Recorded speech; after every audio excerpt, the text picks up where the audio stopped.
Welcome to the voyage of discovery and awareness of the richness and diversity the often surprising nature living with the land. Our journey begins as dramatic and sudden changes are sweeping over the land. The approaching storm may seem more destructive to us, but to nature it should be the beginning of the cycle of life.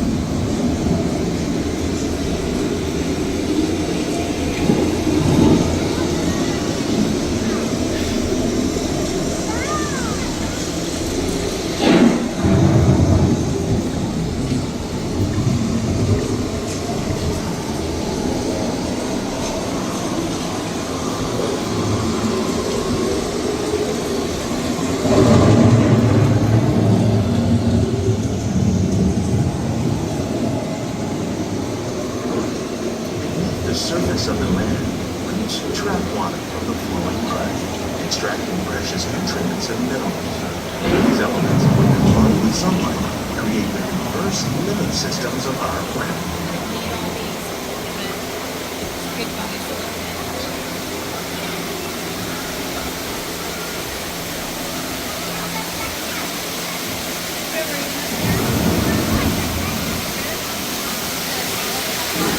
One of those living systems is the rainforest, home to the most amazing concentration of life on our planet.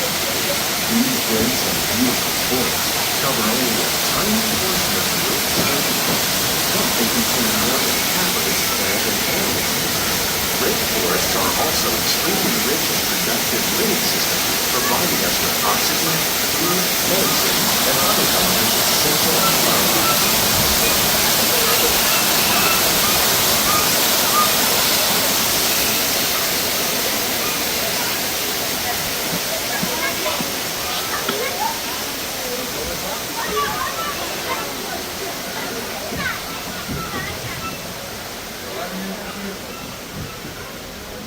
In the desert, nature has created a very different, but no less beautiful living system. And while this arid landscape may seem lifeless, it is very much alive. The plants and animals that have learned to survive in these harsh conditions make use of what little water they can find and avoid the scorching rays of the relentless sun.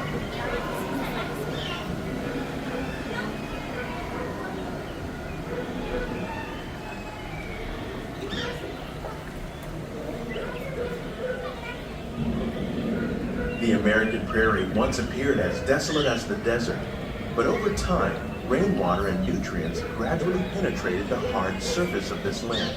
Even the hooves of the mighty buffalo helped create the rich soil that would one day become home to the American farm.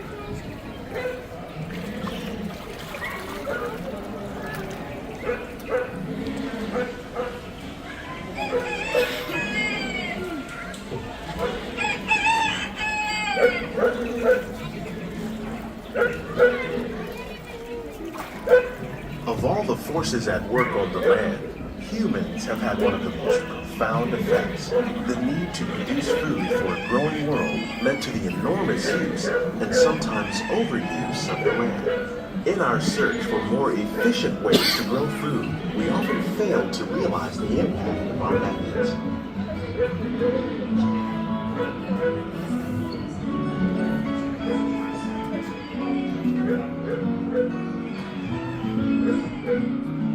Today, we're learning to live with the land, discovering better ways to grow food that will assure both human and environmental well-being.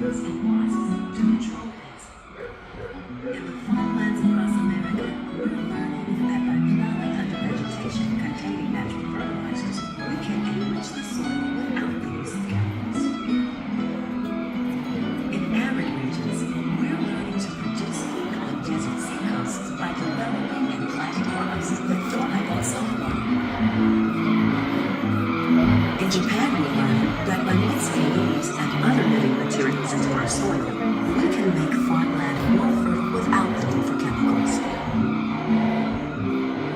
Here at EPCOT, we're learning to reduce the need for chemical pesticides by breeding and using natural predators, like ladybugs and wasps, to control pests.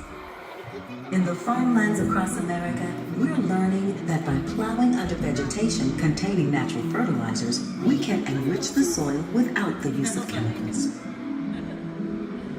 In arid regions, we're learning to produce food on desert seacoasts by developing and planting crops that thrive on sun.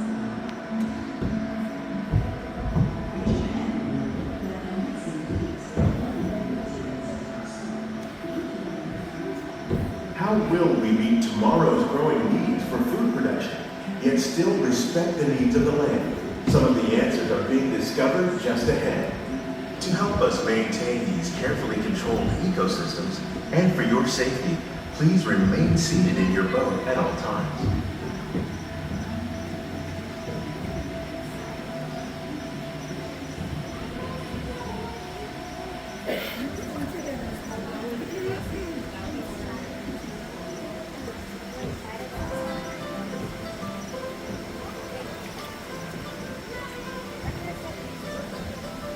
Welcome to our Glimmering greenhouses, where scientists from EPCOT and the U.S. Department of Agriculture illuminate the wondrous gift from the land. Join us as we ring in the most bountiful time of the year.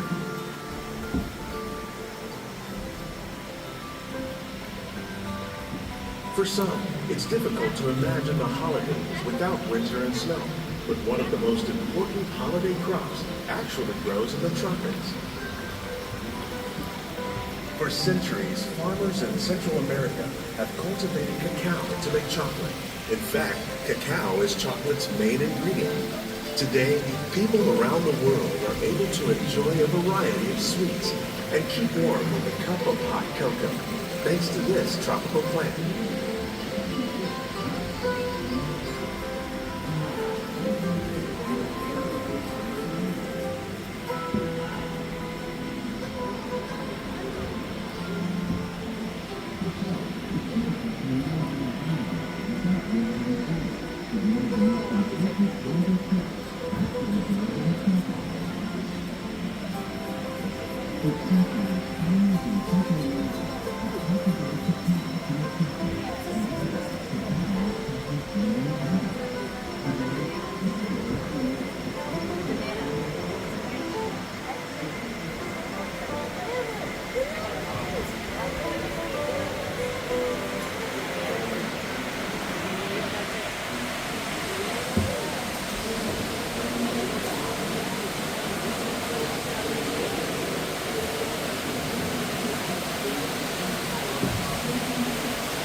When you think of holidays, you might not think of fish, but seafood is an essential part of many festive meals.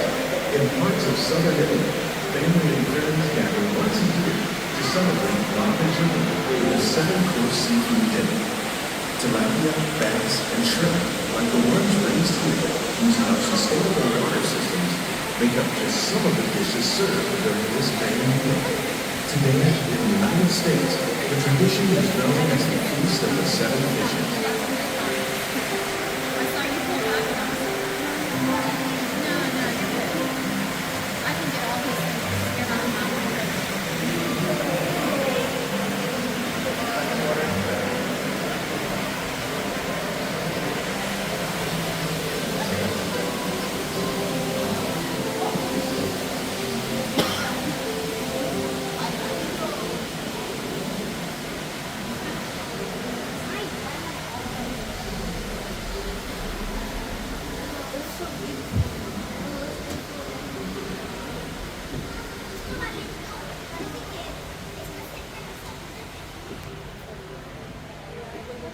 Citrus, like the oranges grown here, are common in Florida, but in Northern Europe, where fresh fruit is rare in winter, they're much harder to find, making them an extra special stocking stuffer.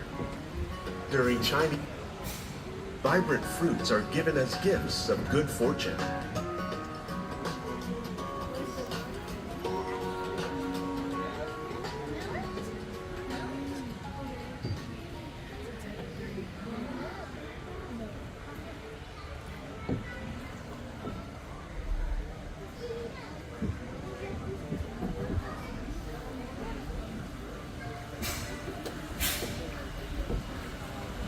say it's better to give than to receive.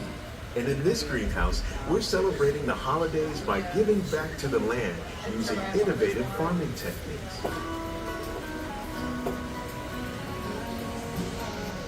By recycling water, we can give plants rich nutrients. By giving plants ladybugs, we're able to control pests and reduce the need for pesticides. And by growing ground plants vertically, we give them better protection from disease.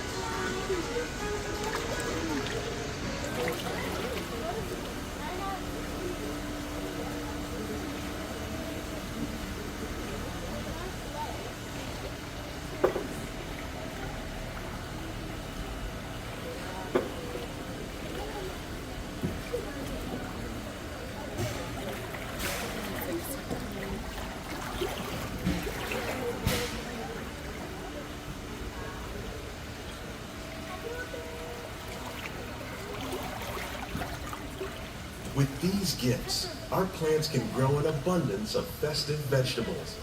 This greenhouse alone grows a bountiful 15 tons of produce each year. When we give more, we receive more, making the most of the land's green gifts.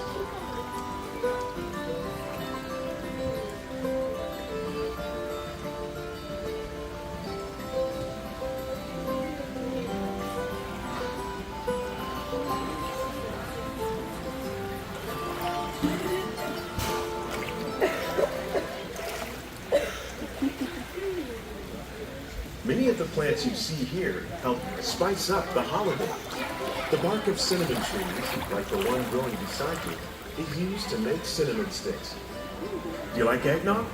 You can thank nutmeg for its signature taste. Other spices, like ginger and vanilla, add flavor to a variety of plants. By cultivating these festive plants with care and good cheer, EPCOT scientists are able to celebrate the holidays with the land's many gifts.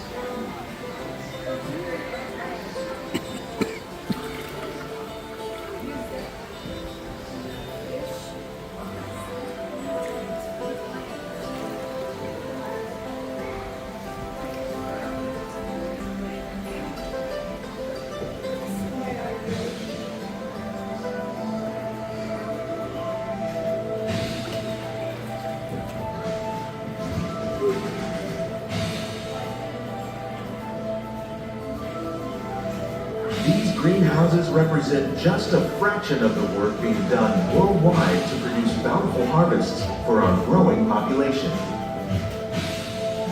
Scientists, farmers, and even backyard gardeners are doing their part to improve the quantity and quality of foods that we all rely upon.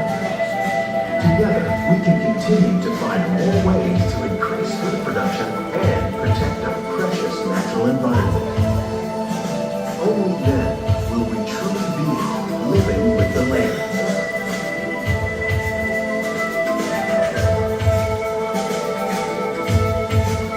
On behalf of Walt Disney World, we hope you've enjoyed this unique journey through our living laboratory. If you'd like a closer look, then check out the behind the scenes tour.